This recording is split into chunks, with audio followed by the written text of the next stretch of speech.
چلیے بھائی، نیکسٹ سوال یہ ہے کہ اکثر ایک اعتراض اسلام پہ بہت زیادہ ہوتا ہے کہ زیادہ تر انبیاء اور رسول جو ہیں وہ مڈل ایسٹ کے اندر کے علاقے میں زیادہ ہے، باقی امریکہ، افریقہ اور آسٹریلیا وغیرہ میں نہیں آئے.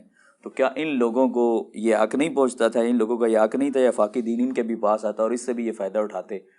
اکثر لوگ کہتے ہیں آسٹریلیا بہت دیر سے دریافت ہوا، وہاں پہ کسی نبی کسی رسول کے آثار نہیں ملتے، سب کچھ اکثر لوگ کہتے ہیں کہ مڈل ایسٹ میں ہی ہے سب کچھ.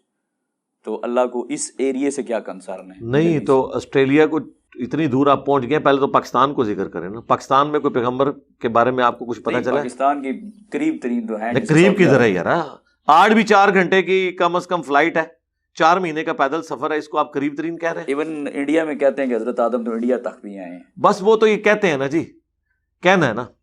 ہم تو قرآن کے اس آیت کے اوپر ایمان رکھتے ہیں، وَإِن مِّن أُمَّةٍ إِلَّا خَلَا فِيهَا نَذِيرٌ. کوئی امت ایسی نہیں گزری جس میں کوئی نہ کوئی ڈر سنانے والا نہ بھیجا گیا ہو. ٹھیک ہے، چونکہ ہمارے پاس ہسٹوریکل ڈیٹا اس طرح کا موجود ہی نہیں ہے.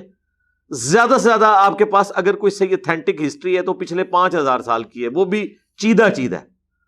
یہ تو اب انفارمیشن کا دور ہے یار. اگر میں آپ سے یہ پوچھنا شروع کر دوں کہ صحابہ کرام کے ڈیٹ آف برتھ اور ڈیٹ آف ڈیتھ بتا دیں تو آپ یہ نہیں بتا سکتے.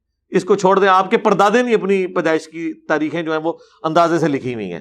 یہ تو اب اس طرح ڈیٹا جمع ہونا شروع ہے، لہٰذا یہ کچھ چیزیں اس طرح موجود نہیں ہیں، ڈینائل نہ کریں. اب رہ گیا، قرآن نے اس کا جواب دیا ہے کہ کئی انبیاء کرام ہیں جن کا ذکر ہم نے اے نبی تم سے کیا، اور بہت سے ایسے ہیں جن کا ذکر نہیں کیا.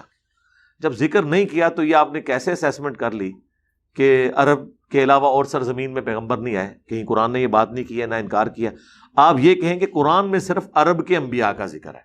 اس کی وجہ یہ ہے کہ نبی علیہ السلام کی بعثت خاصہ مشرکین عرب کی طرف تھی. کل کو آپ یہ بھی اعتراض کریں گے کہ عربی زبان میں قرآن کیوں نازل ہوا، ایک ورژن انگلش میں آنا چاہیے تھا، ایک اردو میں آنا چاہیے. یہ تو 50 سوال میں بھی آپ کو لکھ کے دے دوں گا. اس لیے ہم کہتے ہیں ڈاکٹرن کو آپ سمجھیں.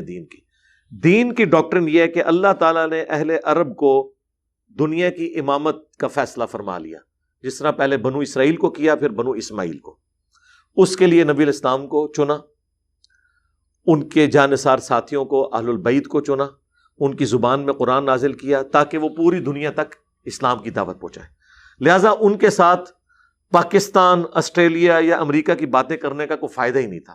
ان سے وہ چیزیں ڈسکس کرنی چاہیے تھی جو ان کے علاقوں سے ریلیٹڈ تھی، جو ان کی زبان میں بات کی جا رہی ہو، انہیں سمجھ آئے. اس لیے آپ دیکھیں قرآن میں جو سائنٹیفک فیکٹس ہیں، جن کی ڈیٹیلز آج ہمیں سائنٹسٹ بتا رہے ہیں، لیکن قرآن کے اعتبار سے وہ پرفیکٹ ہیں اس حوالے سے کہ جو کامن آبزرویشن ہے نا، اس میں کافی ساری چیزیں اس زمانے کے لوگ بھی آبزرو کرتے تھے. افلا ينظرون الى الابل كيف خلقت، کیا تم نے اونٹ کی طرف نہیں دیکھا کہ ہم نے اسے کیسا تخلیق کیا ہے؟ یہ 4 ہی آبزرویشن تھی نا، وہ قرآن میں اللہ نے ذکر کر دی.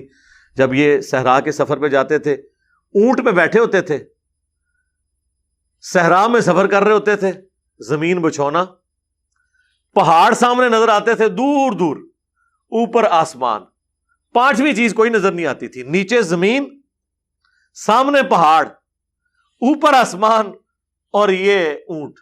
تو بس یہ 4 چیزیں. اب اس لیول پہ اونٹ کے ساتھ جو اللہ تعالیٰ نے اس کو کوالٹیز دی ہیں، وہ تو ان کو بھی پتا تھی کہ واقعی گھوڑا اتنا لمبا سفر نہیں کر سکتا، اونٹ پانی سٹور بھی کر لیتا ہے، اس کے پاؤں ایسے ڈیزائن ہوئے ہیں، اس کے اندر کئی یہ کوالٹیز موجود ہیں. یہ تو اس زمانے کے لوگوں کو بھی پتا تھا. آج سائنس ہمیں مزید ایکسپلور کرتی ہے کہ اونٹ کے اندر کیا کچھ ہے، لیکن جو موٹا موٹا نالج تھا وہ اس زمانے کے لوگوں کو بھی پتا تھا کہ واقعی یار اونٹ ڈیزائن ہوا ہے. ان میں سے بھی کوئی ہاتھی لے کے ریگستان میں نہیں جاتا تھا، نہ کوئی گھوڑا لے کے جاتا تھا، اور اگر گھوڑے لے کے بھی جاتے تھے ساتھ اونٹ ہوتے تھے ان کے، کہ اگر کہیں ایسے علاقے میں جانا ہے جہاں آپ کو تیز سفر کی ضرورت ہے اور وہاں ریگستانی علاقہ نہیں ہے تو ساتھ گھوڑے بھی سفر کریں. لیکن ان کی پوری جو زندگی تھی وہ ڈیپینڈنٹ ہوتی تھی اونٹ اور اس پہ جو لدا ہوا ساز و سامان ہے. تو اللہ تعالیٰ نے وہ کامن آبزرویشن کا ذکر کیا. آسمان کو دیکھو، بس وہ اس زمانے کا انسان جو آسمان کو دیکھتا ہوگا تعریف ہی کرتا ہوگا. اب وہ جو تفصیلات ہیں وہ تو آج ہمیں اسٹرانومی کی فیلڈ سے پتہ چل رہی ہیں. اس طریقے سے پہاڑ کو دیکھو کیسے ہم نے ان کو جما دیا ہے. اس زمانے میں بھی کہتے ہیں یار آج بھی آپ پہاڑ کو دیکھیں، عام آدمی بھی جب پہاڑ کو دیکھتا ہے سبحان اللہ کیا اٹھتا ہے کہ کیا اللہ تعالیٰ نے قریب سے جا کے دیکھیں تو اندازہ ہوتا ہے کیا چیز بنا دی ہے. باقی جو اس کی تفصیلات ہیں کہ وہ جتنا آپ کو نظر آ رہا ہوتا ہے اس سے کئی گنا اندر ہوتا ہے، اور یہ پہاڑ بنتے کیسے ہیں، یہ ساری تفصیلات وہ آج کے دور کے انسان کو پتہ ہے۔ تو میرے خیال ہے ہر چیز کے بارے میں تھوڑا بہت نالج اس زمانے میں بھی تھا، وہ اس زمانے کے لوگوں کے لیے کافی تھا۔ آج مزید تفصیلات ہیں، اس سے یہ نہیں ہو گیا کہ آج ہمیں انڈے سے چوزا بننے کے بارے میں اگر تفصیلات پتہ چلی ہیں تو یہ ہو گیا کہ مطلب انڈے سے اب چوزے کی بجائے کچھ اور نکلنا شروع ہو گیا، نکل رہی وہی چیز ہے، مزید پتہ چل گیا۔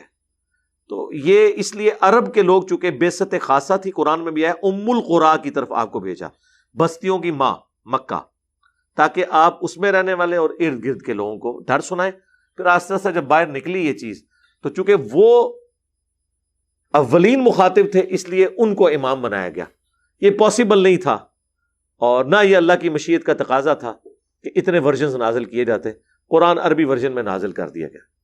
تو آج پوری دنیا اس سے مستفید ہو رہی ہے الحمدللہ، اس میں کون سے مسئلے والی بات ہے۔